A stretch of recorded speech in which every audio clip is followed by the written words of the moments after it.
अब देखिए, काफी समय आपने देखा रहेगा कि इस गाड़ी में क्या है, कंपनी क्लेम करती है कि आप अगर एक दिन में 200 बार अगर सेल्फ का उपयोग करते हैं फिर भी बैटरी डिस्चार्ज नहीं होगी। 200 बार अटेम्प्ट करने को कहती है।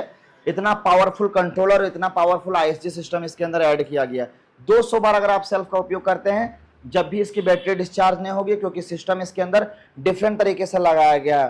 पहले आपने देखा रहेगा कि गाड़ियों के अंदर सेल्फ बटन को प्रेस करते हैं मोटर वाली गाड़ियों में, तो अगर कहीं और से प्रॉब्लम रहता था तो ज्यादातर की अगर सेल्फ का उपयोग करते थे बैटरी डिस्चार्ज हो जाती थी, लेकिन इसमें ऐसा नहीं है।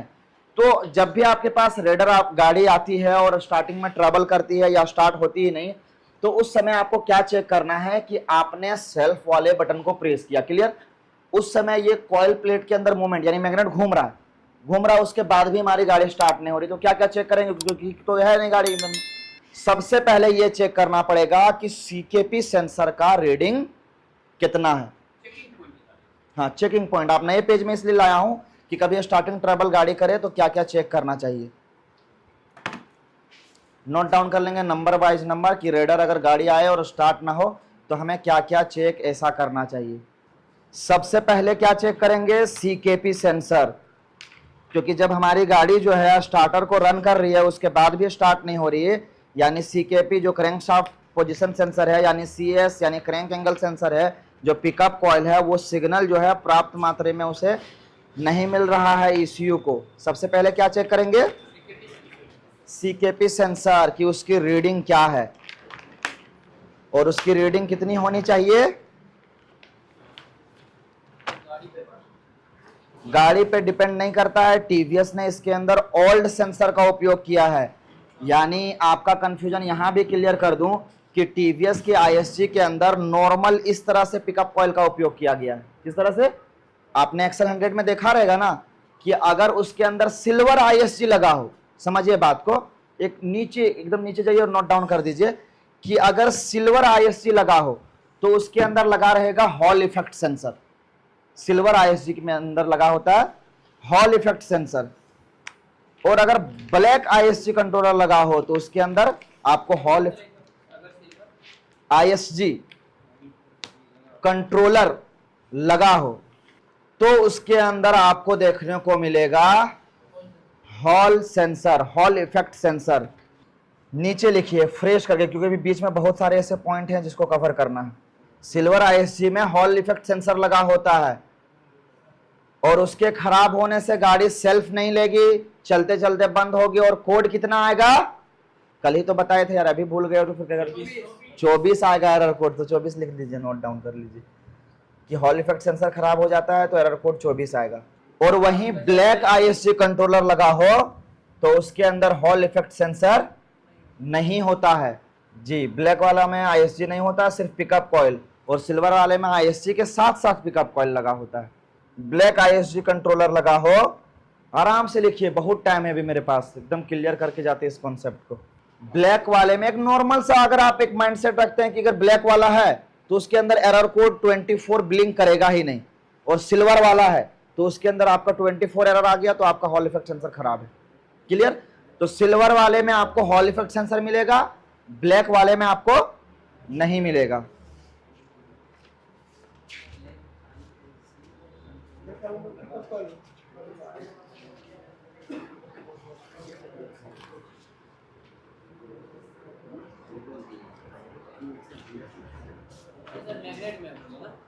मैग्नेट में नहीं, कॉइल प्लेट में। जैसे ये कॉइल प्लेट है ना, तो यहाँ पे एक ऐसे 3 स्क्रू टाइट होते हैं और वहीं पे हॉल इफेक्ट सेंसर ऐसे लगा होता है। वो ये इसको जो मैग्नेट की गति कितनी है, कहाँ पे उसका डायरेक्शन है, किस पिस्टन का पोजीशन कहाँ पे, वो सिग्नल के थ्रू प्रोवाइड करते हैं। आईएसजी कंट्रोलर, आप जैसे आपके पास एक्सेल 100 आई, मीटर में येलो लाइट जला, सुनिए पहले बात को समझिए। अगर एक्सेल 100 आपके पास आती है, येलो लाइट मीटर में जला हुआ है, तो आपको कंफ्यूज नहीं होना है। सबसे पहले क्या करेंगे, बैटरी पैनल को निकालेंगे, जो बॉक्स होता है ना बैटरी का, उसे निकाल के ये देखेंगे कि इसके अंदर ब्लैक आईएसजी कंट्रोलर है कि सिल्वर आईएसजी कंट्रोलर है। सिल्वर तो थोड़ा जो व्हाइट टाइप दिखता है ना, वो अगर दिखे तो समझ लीजिए कि इसके अंदर हॉल इफेक्ट सेंसर की खराबी होगी। और अगर ब्लैक वाला हो तो समझ लीजिए कि इसके अंदर हॉल इफेक्ट सेंसर नहीं है, मैग्नेट कॉइल और पिकअप कॉइल एक्सेल 100 का जल्दी खराब होता ही नहीं। क्लियर? तो सबसे पहले क्या चेक करेंगे, पिकअप कॉइल। जब राइडर हमारी स्टार्ट नहीं होगी तो सबसे पहले स्टेप में सीकेपी सेंसर, वही पिकअप कॉइल फर्स्ट स्टेप में, उसकी रीडिंग क्या होगी, पिकअप कॉइल का रीडिंग 24 नहीं, वो तो मल्टीमीटर से चेक करें। उसमें जो रीडिंग ज्यादातर देखने को मिलता है कितना है आपको पता है कुछ? अच्छा वो हटाइए, ओल्ड वाली जो अपाची वगैरह होती थी उसमें कितना होता था? 200 से पार जाएगा ही नहीं, कभी नहीं।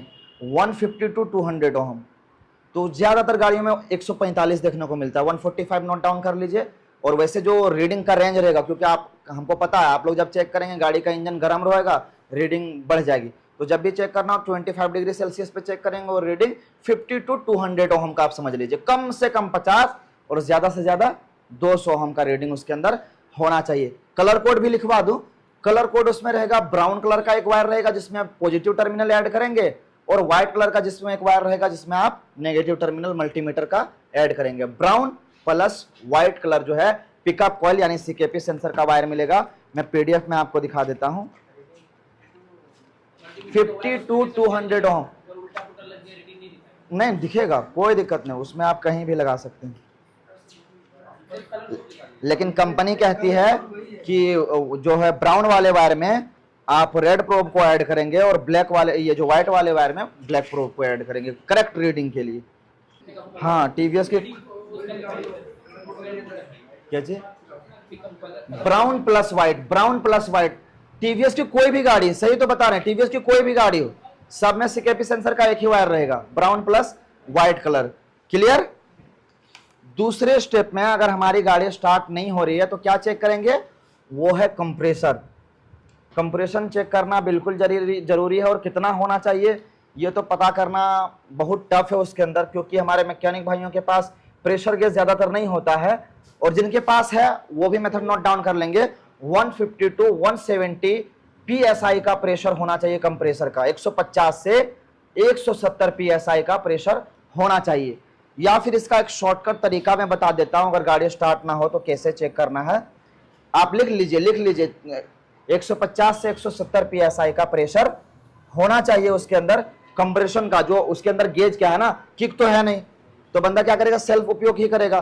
तो स्पार्क प्लग भी उसमें आपने देखा रहेगा काफी अंदर इंसर्ट होता है, उससे निकालना फिर वहां प्रेशर गेज चेक करना बहुत टफ हो जाता है। तो इसके लिए क्या करेंगे, वो मेथड को हम लोग इग्नोर करके थर्ड स्टेप को यूज करेंगे। वो क्या करेंगे, टाइफिट का फ्री प्ले चेक करेंगे, क्योंकि कंप्रेसर वीक कहां से होता है, वाल्व बेंड हो जाए या टाइफिट का जो सही फ्री प्ले ना हो। वैसे जो प्रोफेशनल मैकेनिक होते हैं वो 8 टू 12,000 किलोमीटर में क्या करते हैं, टाइफिट एडजस्टमेंट करते हैं। और रेडर का फ्री प्ले पता है आपको, रेडर का इंजन पता है कौन सी कंपनी ने किसका इंजन उपयोग किया उसमें, ये भी पता है किसी को कि उसमें? अच्छा ये बता दीजिए रेडर के अंदर कितने वाल्व हैं, कितने वाल्व है रेडर के अंदर? रेडर के अंदर 3 वाल्व हैं। ये हेड अगर देखे रहेंगे तो पहले आपने ये सिस्टम तो देख रखा है, पहले आपने देखा होगा, बस वही सारे कंसेप्ट को उठाया। सर जी देखिए ये जो विक्टर शायद आपके यहाँ चल रही होगी, उसी का ब्लॉक जो उठाया वो फिनिक्स पहले गाड़ी आती थी इसकी, फिनिक्स HO जो है ना साइलेंट होता है, फिनिक्स कहा जाता है उसे। तो टीवीएस फिनिक्स की ब्लॉक उठा ली क्योंकि 125 सीसी गाड़ी है, और हेड इन्होंने उठा लिया विक्टर का। और ऊपर की सिस्टम इतनी खराब है, जितना बेहतरीन इसका ISG सिस्टम है उतना ही खराब हेड, यानी टेफिट का साउंड, टाइमिंग चेन का साउंड हमेशा लगा रहेगा, आप चाहे नया लगा लें। तो देखिए एक जो ये रेड वाला वाल्व है 30 नंबर का, ये हो गया एग्जॉस्ट का, बाकी 2 ये जो वाल्व हैं ये हो गए इसके इनटेक के। तो 3 वाल्व का इसके अंदर इंजन का उपयोग किया गया। थ्रोटल बॉडी वगैरह देख रहे होंगे, क्या है, cylinder head assembly. Clear? Cylinder head assembly में क्या है, 3 वाल्व है। अब जब भी कंप्रेसर वीक होगा तो हम लोग प्रेशर गेज तो टाइट नहीं कर पाएंगे, और साथ ही साथ कंप्रेसर के लिए हम किक का उपयोग नहीं कर पाएंगे। और एक और इंपॉर्टेंट, हमारे कल भाई एक बता रहे थे कि हाथ लगा के चेक करूंगा, तो इसके अंदर हाथ भी ऐड नहीं कर सकते क्योंकि काफी अंदर है। तो उसके लिए क्या करेंगे, एक नॉर्मल सा मेथड करेंगे उपयोग में, टैफिट एडजस्टमेंट करेंगे। उसके लिए सबसे पहले हम पिस्टन को क्या करेंगे, टॉप पे लाने के बाद टॉप फ्लोर पे जब देखेंगे पिस्टन आ गया तो फ्री प्ले क्या रखना नहीं पता किसी को, 0.6 mm इनटेक साइड और 0.06 mm एग्जॉस्ट साइड, दोनों साइड आपको सेम फ्री प्ले रखना है। 0.06 इनटेक, 0.06 एग्जॉस्ट। फिलर गेज का जरूर से जरूर उपयोग करें, और फिलर गेज हो उससे आप लगा के चेक कर लें। ज्यादा फ्री प्ले रखेंगे बहुत ही खराब साउंड करेगी गाड़ी। और 3 वाल्व है, काफी पतले पतले वाल्व हैं, तो वाल्व जो है काफी समय तुरंत बेंड हो जाएंगे इसके, अगर गलत आपने टाइमिंग पे टाइफॉइड एडजस्टमेंट किया तो। 0.06 mm का इंटेक्ट और 0.06 mm का एग्जॉस्ट, दोनों साइड सेम फ्री प्ले रखेंगे ताकि स्टार्टिंग में कोई ट्रबल ना हो। क्लियर? कितने स्टेप हो गए? 3 स्टेप। पहला तो हम लोग का हो गया कि हम लोग इसके चेक करेंगे पिकअप कॉइल को। दूसरा स्टेप हो गया कि हम लोग चेक करेंगे इसके कंप्रेसर को। तीसरा स्टेप ये हो गया कि कंप्रेसर को सुधार में लाने के लिए क्या करेंगे? टेफिड का एडजस्टमेंट करेंगे। चौथा स्टेप ये है कि अगर ये तीनों चीजें सही हो तो फिर हमें डिजिटली शिफ्ट हो जाना चाहिए, यानी ये देख लेना चाहिए, क्योंकि किक नहीं है, कंप्रेसर तो वैसे नहीं चेक कर पाएंगे, और गाड़ी अगर स्टार्ट नहीं हो रही तो ज्यादा सेल्फ का उपयोग करेंगे तो आपको भी इरिटेटिंग लगेगी, इतना सेल्फ का उपयोग कर रहा हूं। तो उसके लिए क्या करेंगे? फिर हम लोग डिजिटली शिफ्ट होंगे, जिसके बारे में हम लोग बताए थे कि फ्यूल पंप की टेस्टिंग करेंगे।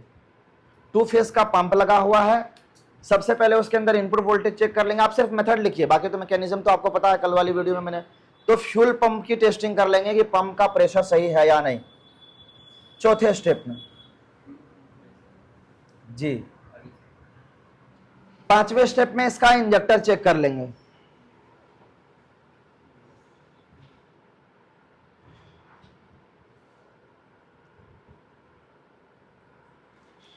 बस ये 5 स्टेप अगर आप चेक करते हो तो कहीं ना कहीं आपको खराबी देखने को मिल जाएगी और आपकी गाड़ी स्टार्ट हो जाएगी।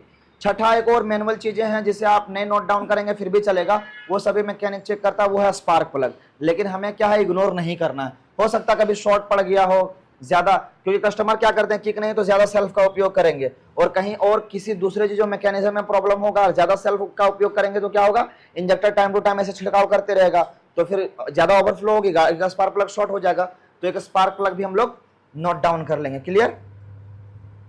6 स्टेप हो गए। अब रेडर का कोई कंफ्यूजन, किसी भी प्रकार की कोई समस्या नहीं है। हॉल इफेक्ट सेंसर बना, हॉल इफेक्ट सेंसर का चेक करने का वही मेथड है, आप ब्रेक वाले स्विच को प्रेस करके सेल्फ को दबाएंगे, एरर कोड ब्लिंक हो गया तो समझ लीजिए आईएसजी खुद एक्सेप्ट नहीं कर रहा उस स्विच को, आपको उससे रिप्लेस करना ही पड़ेगा। प्रेशर वही 38 से 40 PSI रखना पड़ेगा। और किसी का कुछ सवाल है तो आप पूछ सकते हैं किसी भी। ना ना ना ना, ये वर्कशॉप मैनुअल स्पेशली है टीवीएस का। हाँ, ये सभी का अलग अलग रहता है, सबका PSI।